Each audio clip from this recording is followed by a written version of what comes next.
English 9, 2021, midterm. Passage 1, from The Most Dangerous Game. Rainsford had fought his way through the bush for 2 hours. I must keep my nerve, he said through tight teeth. He had not been entirely clear-headed when the chateau gates snapped shut behind him.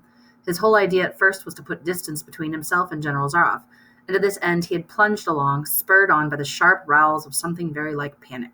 Now he had got a grip on himself, had stopped, and was taking stock of himself and the situation. He saw that straight flight was futile. Inevitably, it would bring him face to face with the sea. He was in a picture with a frame of water, and his operations clearly must take place within that frame. Number 1. Based on this passage, which of the following is the best characterization of Rainsford? Determined, angry, depressed, frantic. Number 2. Which of the following quotes from the passage best supports the answer to the previous question? He had not been entirely clear-headed when the chateau gates snapped shut behind him. Now he had got a grip on himself, had stopped, and was taking stock of himself and the situation. He saw that straight flight was futile. Inevitably, it would bring him face to face with the sea. Rainsford had fought his way through the bush for 2 hours. Number 3. Based on this passage, which of the following is the best definition for rowels? Pains, tools, memories, ideas. Number 4. Which of the following conflicts is present in this passage? Person versus person versus self, person versus nature, person versus society. Number 5. Which of the following is the best explanation to support the answer to the previous question? Rainsford is engaged in hand-to-hand combat with General Zaroff. Rainsford has to overcome his own issue of being afraid so that he can focus. Rainsford had to escape from a pack of dogs who were following him. Rainsford had to overcome the societal notion that hunting of any kind is wrong. Passage 2, from The Cask of Amontillado. It must be understood that neither by word nor deed had I given Fortunato cause to doubt my goodwill. I continued, as was my wont, to smile in his face, and he did not perceive that my smile now was at the thought of his immolation. Based on this passage, which of the following literary terms is present? Overstatement, situational irony, dramatic irony, understatement. 7. Which of the following is the best explanation to support the answer to the previous question? The narrator, Montresor, is over-exaggerating how much he actually smiled at Fortunato. The audience knows that Montresor is planning to kill Fortunato, but Fortunato does not know that. Fortunato did not expect that Montresor would smile at him. Montresor is downplaying how upset he is in this moment. Number 8. Based on this passage, which of the following is the best characterization for Montresor, the narrator? Happy, friendly, evil, sad. Number 9. Which of the following quotes best supports the answer to the previous question? He did not perceive that my smile now was at the thought of his immolation. I continued, as was my wont, to smile in his face. It must be understood that neither by word nor deed had I given Fortunato cause to doubt my goodwill. None of the sentences support the characterization. Passage 3, from The Cask of Amontillado. A succession of loud and shrill screams bursting suddenly from the throat of the chained form seemed to thrust me violently back. For a brief moment I hesitated, I trembled.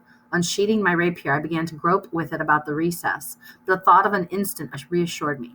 I placed my hand upon the solid fabric of the catacombs and felt satisfied. I reapproached the wall. I replied to the yells of him who clamored. I re-echoed, I aided, I surpassed them in volume and in strength. I did this, and the clamorer grew still. It was now midnight, and my task was drawing to a close. I had completed the 8th, the 9th, and the 10th tier. I had finished a portion of the last and the 11th. There remained but a single stone to be fitted and plastered in.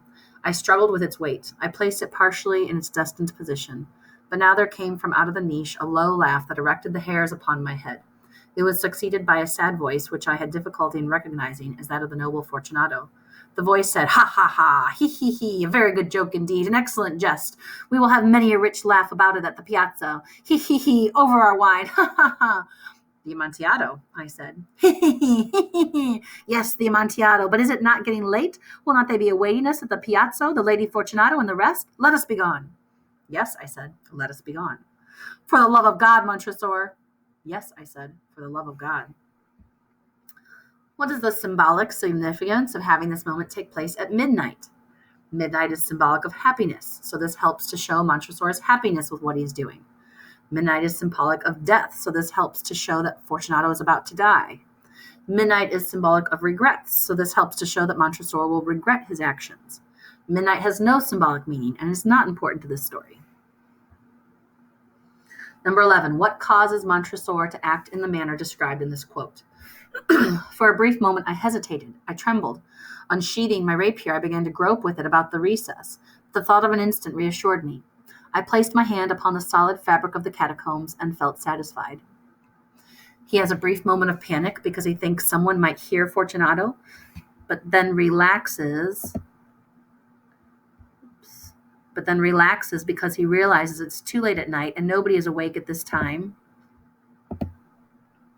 He has a brief moment of panic because he thinks someone might hear Fortunato, but then relaxes because he realizes nobody will hear them because the stone walls are so thick. He has a brief moment of panic because he thinks that Fortunato has escaped his chains, but then feels better when he is not able to poke him with the sword.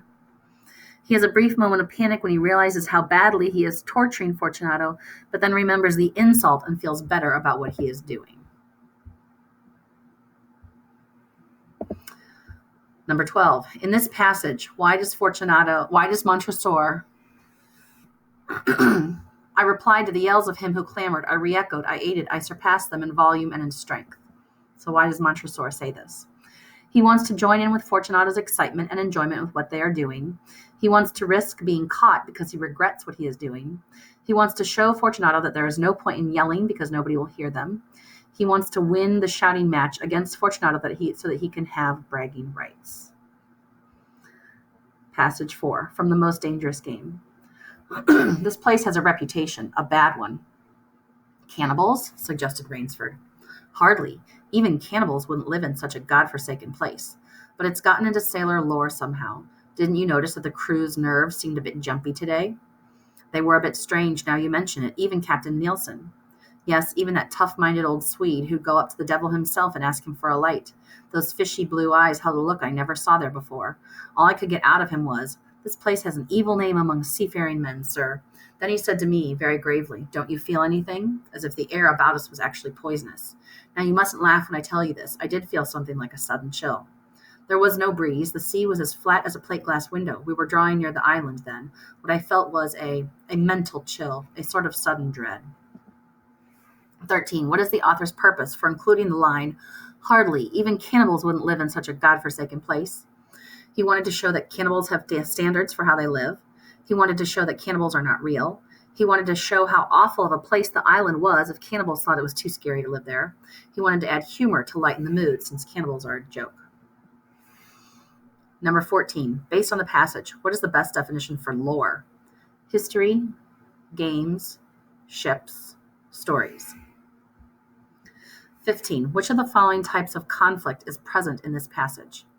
Person versus nature. The men on the ship are battling against a rough sea. Person versus self. Rainsford has to overcome his inability to see at night. Person versus person. The men are having a debate about the influence of the island. Person versus technology. The lights on the ship have stopped working, so the crew cannot see where they are.